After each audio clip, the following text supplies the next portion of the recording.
QSI stock, is this the right time to buy? I'm going to answer everything around that in this short 1-minute video, so watch till the end. As the only guy in this freaking space that has done 40,000 videos, I have seen what's making me money and what's not. With QSI, I can quite definitely tell you, I mean, it's taken me 5 years, so there's like not get rich overnight scheme.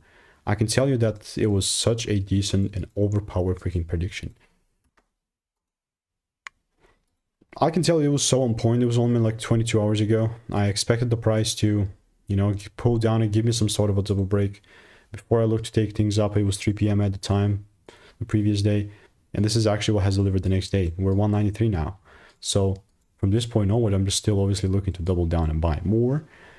But that buying more part is only going to matter to me, at least if it does shift down and shows me this double break from here. If not, I'm not randomly buying. I don't know how to tell you, but I'm just not. So if you want to learn how I'm making 5-10K per month without indicators, click the first link in the description, get my free emails.